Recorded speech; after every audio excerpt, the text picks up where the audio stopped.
Olá, meu nome é Pablo Vilaço, sou crítico de cinema e diretor do portal Cinema em Cena, e esse é o vídeo sobre o 6º dia do Festival do Rio.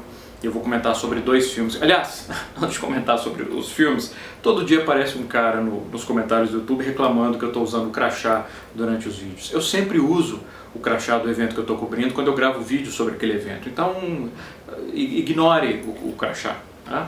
Você não está vendo o crachá. Bom, hoje eu vi só 2 filmes, e aliás não consigo me lembrar de nenhuma vez que eu tenha visto tão poucos filmes num dia de um evento que eu estava cobrindo, mas realmente depois do 2º filme do dia eu senti que eu precisava vir embora. Eu vou discutir, eu vou explicar porquê quando eu for falar sobre esse 2º filme. O primeiro filme que eu vi no dia foi A Obra do Século, uma coprodução entre Cuba, Alemanha, Dinamarca, enfim, um monte de país, dirigido por Carlos Quintela, que tem uma estrutura curiosa. Ele oscila entre imagens de arquivo, imagens documentais e uma pequena trama ficcional que vai se intercalando entre essas imagens de arquivo. As imagens de arquivo e a parte documental do filme giram em torno de uma construção de uma usina nuclear em Cuba no início da década de 80, quando Cuba enfrentava um problema de falta de combustível, de ter que importar energia. E para solucionar isso, junto com a União Soviética, eles decidiram construir uma usina nuclear em território cubano, e foi uma obra que durou muitos anos. E aí, claro, com a queda do Muro de Berlim, com a queda do bloco soviético e o fim da União Soviética, essa obra parou e ficou lá, com essa construção imensa, inacabada, no meio da região. E eles haviam construído uma pequena vila, um pequeno vilarejo para os trabalhadores que iriam atuar nessa obra, trabalhar nessa obra. Então o filme, essas imagens de arquivo, elas acompanham, trazem retratos da época, documentos da época, na verdade, vídeos da época, em que os trabalhadores que estavam escalados para trabalhar nessa obra falam sobre a obra, a importância da obra, o que ela representaria para Cuba, e a gente tem um pequeno registro do planejamento daquela obra, enfim. Então, e da construção da vila, o que essa vila tinha para oferecer aos trabalhadores. E isso vai sendo intercalado com uma história que se passa em um pequeno apartamento, onde a gente vê 3 gerações de uma mesma família, o pai, o filho e o neto. E é claro, sempre que a gente vê histórias que abordam várias gerações de uma família, sempre não, mas geralmente o filme está querendo discutir questões geracionais.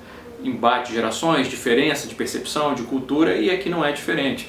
O avô, o filho e o neto representam diferentes épocas da maneira até como o povo cubano enxerga a revolução, os ideais da revolução, sonhos perdidos, sonhos não alcançados, desapontamentos ou não, ou a manutenção de certas ideologias, mas através do confronto entre esses três homens. E isso vai sendo intercalado, como eu falei, com essas imagens de arquivo. É uma estrutura interessante. Eu gosto muito, por exemplo, como as cenas que se passam no presente, né, em 2012, no presente do filme, 2012, são rodadas em preto e branco, como se a cor tivesse ficado no passado e o presente fosse num preto e branco triste. E essa construção ela é feita de uma maneira interessante, e o filme desperta discussões políticas através do subtexto, até mesmo da fotografia, que eu acho que são discussões relevantes. É um filme que eu gostei muito, esse é a Obra do Século. E o segundo filme que eu vi no dia foi o novo longa da Petra Costa, diretora do Helena, que é um filme que eu tenho uma paixão profunda, tem críticas sobre ele no site, e o novo filme dela chama Homem e a Gaivota. E é um filme, eu falei da estrutura da Obra do Século, a estrutura do Homo e a Gaivota é uma estrutura muito, muito ambiciosa e muito complexa. É difícil falar sobre o filme porque eu não quero arruinar a experiência de quem vai ver o filme sem saber exatamente o que é. Mas basicamente o filme acompanha um casal de atores e ela descobre que está grávida, e eles estão prestes a iniciar uma viagem, uma turnê com um espetáculo novo, e aí ela descobre que ela não vai poder viajar. E o filme acompanha a gravidez dessa atriz e a maneira como ela vai se sentindo cada vez mais abandonada, relegada a segundo plano, ignorada talvez por esse marido, e até uma certa claustrofobia que passa a acontecer, porque ela, durante um bom tempo, ela não pode deixar o apartamento para evitar perder o bebê, porque é uma gravidez no início, pelo menos, de risco. E à medida que os meses vão passando, a gente vai conhecendo esse casal. O que é interessante no filme é que ele, obviamente, ele tem um aspecto documental intrínseco, porque esse casal é um casal de atores reais, eles não são personagens, são eles mesmos. Ela está obviamente grávida, à medida que o filme vai avançando ao longo dos meses, a gente vê realmente que ela realmente está grávida. E o que é interessante é que o filme não só, ele brinca um pouco com essa nossa expectativa em relação ao que é documental e ao que é ficcional, quando a ficção começa de certa maneira, ou a necessidade de uma narração fictícia começa a se intrometer no aspecto documental. E em alguns momentos é muito fascinante, por exemplo, perceber a interferência da diretora, narradora, diretora barra narradora, a Petra no caso, naquela realidade. E aí surge uma outra discussão: é realmente uma realidade? É um documentário direto? É uma observação direta do que está acontecendo? Até que ponto existe uma interferência? Até que ponto existe uma interpretação, uma atuação, uma recriação da realidade? Além disso, esse jogo entre o real e a ficção, ele é espelhado na própria profissão do casal principal, né? Que são atores. E há momentos, passagens, reflexões que o filme desperta que são belíssimas entre essa fronteira, entre um e outro. Por exemplo, quando a atriz está se olhando no espelho, está percebendo várias rugas na testa, e ela se lembra que ela viu uma personagem sofrida durante 3 anos, e ela tinha que emular, ela tinha que interpretar, ela tinha que evocar, ela tinha que sugerir, ela tinha que viver, pelo menos no palco, aquelas emoções noite após noite, após noite, após noite. E ao longo de 3 anos ela percebe essa ruga de tristeza, que foi uma ruga de tristeza que veio da tristeza ficcional da personagem, mas deixou uma ruga de tristeza real na atriz. É muito fascinante esse tipo de discussão.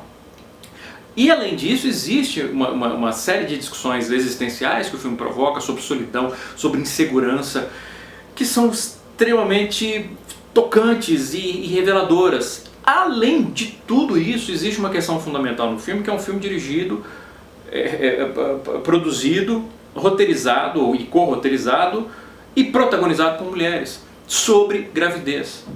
Então é um filme extremamente sensível a um momento tão importante, mas ao mesmo tempo tão atribulado da existência feminina, que é o período da gestação. E como esse período pode vir cercado de prazeres, mas também de insegurança e certas culpas. Talvez, por exemplo, por estar sendo limitada a não poder trabalhar. E como as mulheres sacrificam constantemente muito mais do que os homens. Tem uma outra passagem muito linda no filme em que ele fala: não, você está fazendo um trabalho importante. O marido fala: não é para você e tal. Ela fala: não é para mim, é para gente. Só que sou eu que estou carregando.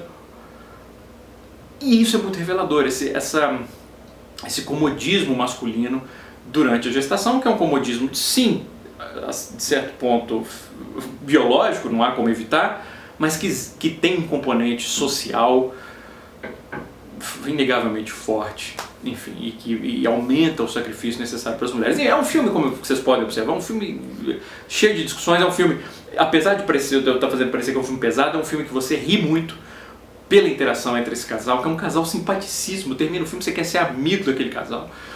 E é um filme, enfim, é uma estrutura ambiciosa, discussões ambiciosas. É um filme de cineasta veterana, embora seja só o segundo longa da Petra.